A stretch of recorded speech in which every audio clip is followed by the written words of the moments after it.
Good morning, students. Today's class we shall try to do another example on based on calloc.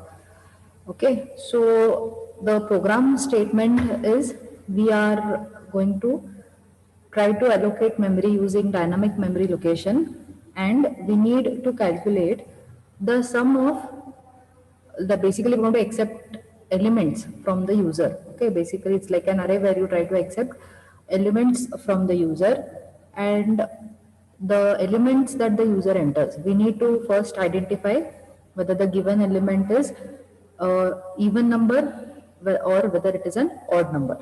So if the number is even, then we need to calculate the even sum.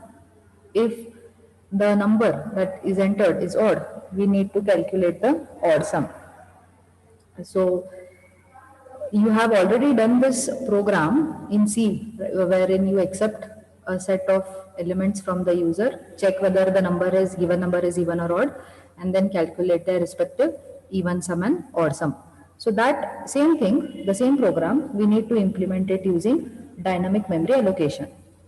Now you have studied two things in dynamic memory allocation. We have studied calloc and we have studied malloc.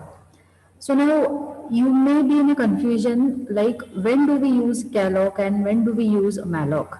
So what is the difference between these two? So now the thing is, when we talk about malloc, you remember that when I say malloc, I am saying it allocates a single block of memory. A single block basically does not necessarily mean it is going to be just one byte. It definitely is going to be based on the data type. But whenever we make use of malloc, it will not, the memory that is allocated in the heap will not be like a continuous structure. It is just single part blocks, or a smaller unit of blocks will be allocated here and there. But then when I say calloc, okay, when I am saying calloc, it stands, see here, the calloc in C stands for continuous memory allocations. So that's why I told you, the major point of understanding here is, you remember the concept of arrays. When I say arrays, you people quickly imagine that rectangular structure wherein you have written the array elements one behind another and you try to access them with the help of index values. So the concept of calloc here is equivalent to that of the arrays. Here multiple blocks are getting allocated. But when I say multiple blocks, it's not like with the help of malloc I can't allocate multiple blocks. But there they are going to be allocated in different memory locations. So when I'm saying calloc, allocate, I make use of a syntax with write a statement using calloc, I mean that I need continuous memory blocks. So what is the meaning of continuous memory blocks here? They will be like arrays stored one behind another. Consecutively they are stored. There is no gap in between two or more elements that are stored. So array is also stored in the same way, right? We don't say that the first two elements of array are stored in one block, the next three are stored in a different block. That is not how it happens. When we say array also, the first thing that comes to mind is it is a group. It's a collection, wherein collection means again we are trying to store them continuously one behind another. So then when do we use malloc, when do we use calloc? So it's up to the user, first thing is, but the important point to distinguish would be, if you are sure that at runtime, okay, you are trying to store a data which is similar or which will require of a type of an array, meaning wherein you will require continuous blocks, meaning you want to store elements that belong to an array, which have, you are sure that they will be stored and the retrieval also will be one behind another. So at that point of time you can go for calloc. If you are sure that you just require a few blocks of memory locations, and those memory locations need not be one behind another, need not be continuous, they can be situated, maybe the integer first byte is stored at a different address, the next data is stored at a different address. In that case, you can go for malloc. Okay, it's not like you cannot implement arrays using malloc or continuous memory allocations using malloc. You can do it, but then when you have already a predefined structure that is given, that is calloc, when it is the functionality itself, built-in functionality is that it will help you to store continuous blocks, then why do we go for malloc, right? It would simply be like an inefficient way of carrying out this program. So two things you remember whenever you feel that you need continuous blocks of memory, write one behind another. Consecutive memory, you can go for calloc. When you feel that the required memory can be a bit scattered and single blocks of memories can be allocated in the heap structure, you go for malloc. Then the next thing is, there's another difference here when we talk about malloc and calloc. Now you know that if I have to write, for example, I write a statement here, okay, let me say a is equal to 9. So basically the variable a is getting initialized to the value 9. So similarly, when we make use of malloc or we make use of this calloc functions, okay, what happens is the moment I write the statement, the malloc function, the way it is built up is it will have some random garbage values initialized for the elements. Okay, uh, the till manually we do not initialize it, we do not try to store it. No, the garbage value itself is going to be stored in that. Then when we talk about calloc, what happens in calloc is it is the values that you try to store before you initialize. Instead of the garbage values, you will be having the values will be initialized to 0. All the values will be initialized to 0 there.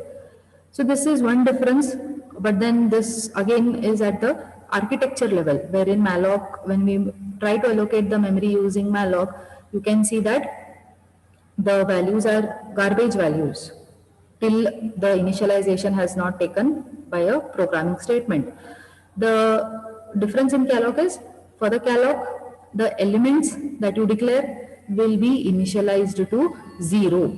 They are not initialized to any garbage value. Then after and how you proceed with your programming statements, those 0 or those garbage values are updated to the values that you have initialized. So if you remember, we did a simple program for malloc wherein we just declared a pointer p and we took an input from the user and just we tried to display. So till I did not enter the value 10, it had some garbage value stored in it. So that works again at the architecture level. So these two are the differences between malloc and between calloc. Did you follow the differences?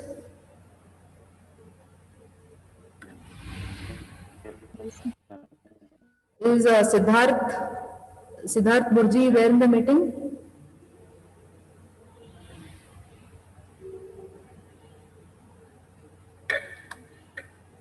Siddharth is from your class, right?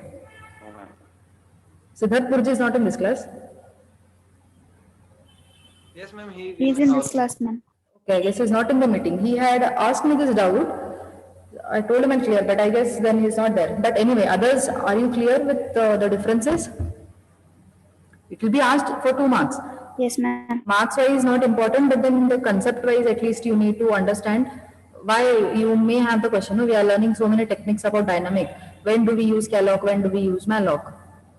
The thing is, when we carry out programming now for your journals also, if the programs are based on array concepts, okay, we will not go for malloc. We will make use of calloc, because if you remember the Excel sheet that we did for calloc function, you know that the moment you write star p plus I and automatically it will go to the next memory address, because that's how the allocation takes place for calloc, one behind another.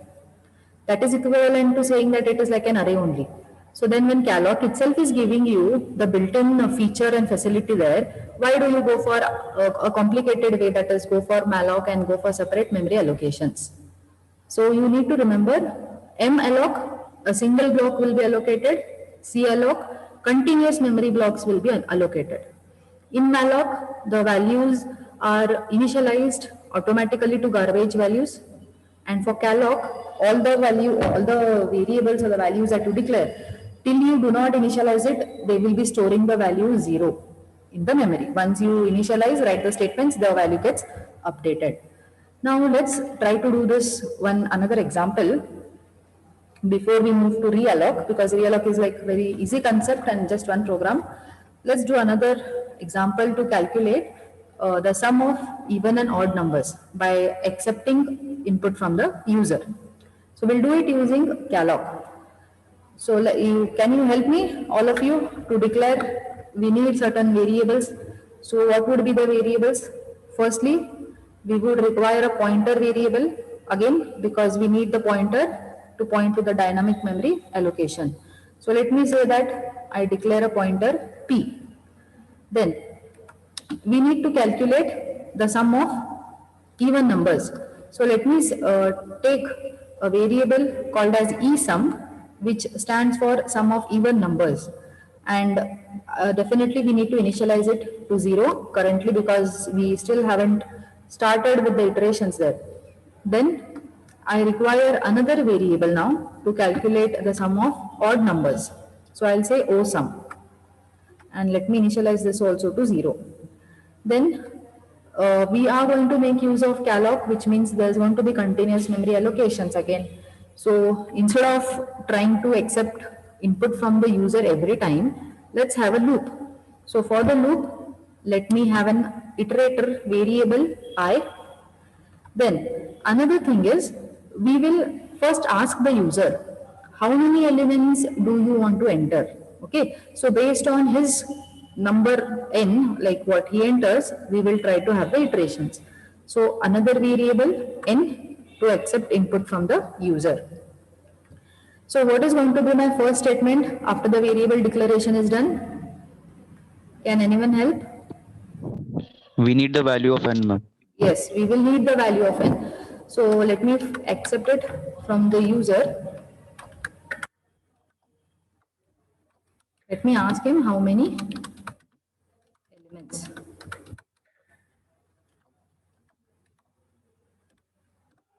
So we need to accept it. Let me have a scanf, and I'm going to store it in my variable n. So I'm going to write ampersand of n. The next thing, once we have accepted it, okay, the process is we ask the user, he's entered the certain number of elements and stored in the variable n. What is the next thing that we need to do? We have to use the calloc function. We need to use a calloc function because we need to allocate the memory using dynamic way. So let's have P is equal to, I need to typecast. The cast type here would be integer. I'm trying to store only integer values. If you want to accept the input elements, like let them be even percentage in decimals, so you can go for float or double. Let me have the statement here, calloc, and then size of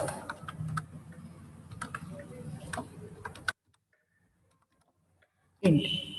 Then now the user has entered the number of elements, the respective number of bytes that are needed are allocated here.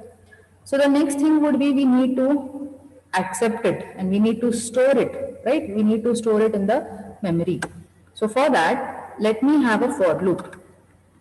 I will make use of the iterations and then try to store it. So we'll say starting it from the 0 up to n elements, up to the what the user has entered. And then for each element that he enters in the memory location, again we need to increment it. So here, what statement is going to be needed here? See, we are going to accept, okay? This loop is for accepting the elements. Here we asked how many Scanf. elements. Yes. So we need a scanf statement here. We need to accept, no, the number of elements. He has to enter it. So %d, comma, then in which variable I need to write here, in which variable I'm going to store the elements that the user enters. PTRI. Not PTR, the pointer we have declared here is P. Sorry, PP. P. So we need to say P plus I. Okay, let me do a thing. Let me just open the Excel sheet for your understanding. Just give me a minute.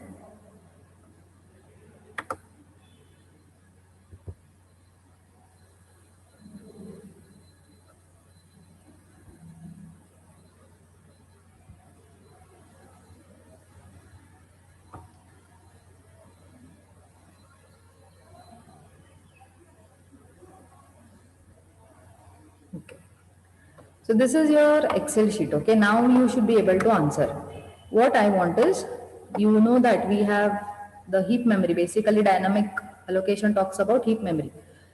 In the same way, we need to accept elements from the user, store it in our dynamic memory, check if each element is even or odd. If it is even, calculate the even sum. If it is odd, calculate the odd sum. This is the structure, okay? Now you will have to visualize it. Every time I'm not going to trace it in the form of Excel sheet. We have done enough examples with the Excel sheet. Now you need to imagine and understand these things. So here I need to accept each of the element that the user enters. For the first time, if we have to go back to our Excel sheet now. Okay, so a pointer P is declared, which is holding the address 2000, which is here. So then I need to enter the elements and store them. So first time we need to put it at the location at the address 2000 here. So I have written P plus I. So every time the I iterates, this counter will go on moving to the next memory locations and the elements are entered here. So this much is done. We have accepted inputs from the user. Now next thing is, what we will do is, the moment the user has entered a number, let us try to check for the number whether it is even and odd. So you have done the program previously. Can you tell me how do we check whether a number is even or not? Modulus. Correct. So what do we check for in the modulus? Let me have an if statement to check. So we need, now here, what do I write? P plus I. P plus I model. We need the Ma'am, contents. star. Yes. Ma'am, star. Correct. We need star. Remember, indirection operator will give you the content stored at this location. So I'm going to say star. Do not forget the brackets. We have seen if you do not specify the brackets how it works. So P plus I.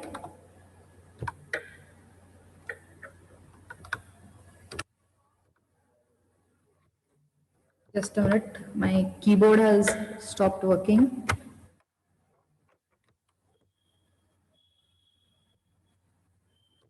Okay, so P plus I need to say modulus now, modulus of 2.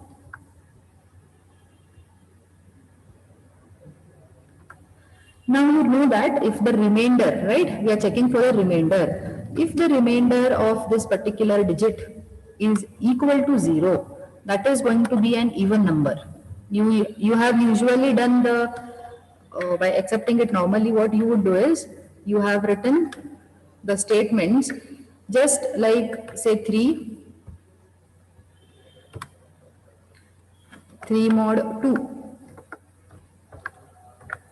So this is how you have checked it with the if condition, right? So to access this number, we are making use of this indirection operator. So if this is equal, modulus 2 is equal to 0, we say that it is an even number. So let us add and calculate the sum of even numbers. So this is going to be E sum plus, what do I need to add now? I need to again add this number, correct. We need to add star P plus I.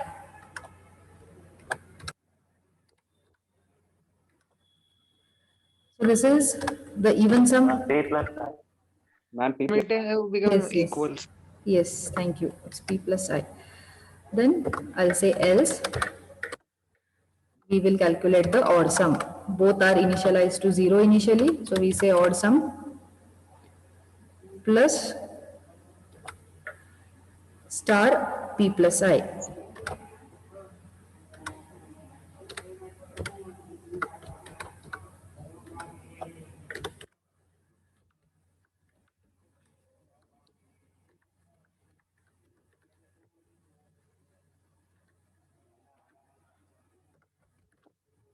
Fine. The next thing would be, let me first close my for loop. Then we need also to free the memory, right? So before that, let us print what are the sum of even and odd numbers.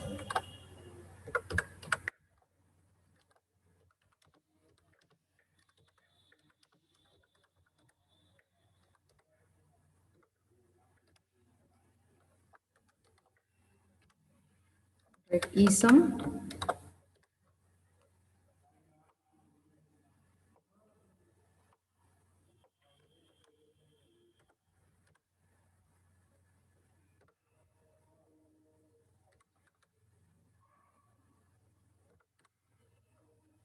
and then here we need to pass the pointer variable. Just go through the program, have a glance once again. Let us check if we are getting the correct output with this set of statements. Ma'am, I guess we have to multiply n in the Kellogg function. Here, correct. We have missed out. We need to just write n. Correct, very good.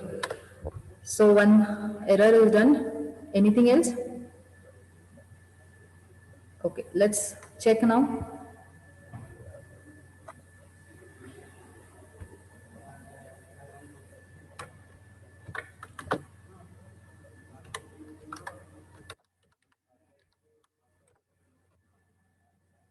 No errors.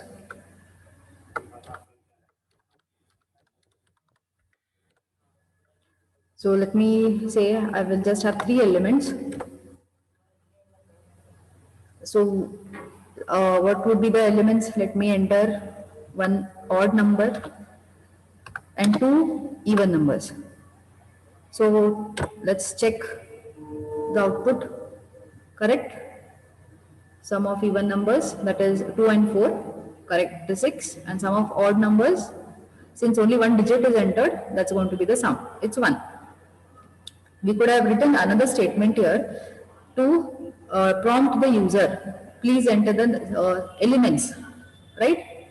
So after this, we can have another printf statement for readability, and we will say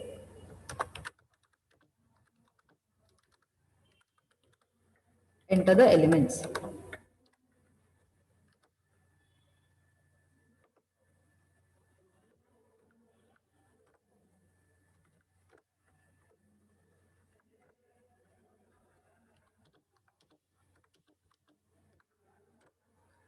Check if the output is correct again, Yes, ma'am. right? Any doubts in this program? Did you people follow? Yes, ma'am. I'll give one task, okay, for homework. I want you all to write a program to swap 2 numbers. But when you swap those 2 numbers, don't make use of the temp variable. Do it without using the third variable. I'll repeat the problem statement once again. You write a C program. Need not you if you want, you can just write it the normal way, even without dynamic memory allocation. Okay, we will do it using dynamic memory allocation. So what you do is you just try to write a simple C program wherein the 2 numbers accepted from the user should be swapped. So see how you can do it without using the third variable. So do this for homework. In the next class, I will ask if you people have done it, and we will check. And the same concept, let us try to implement again using dynamic memory allocation. Then with this, I guess let me stop this session here for today. You people can drop in your attendance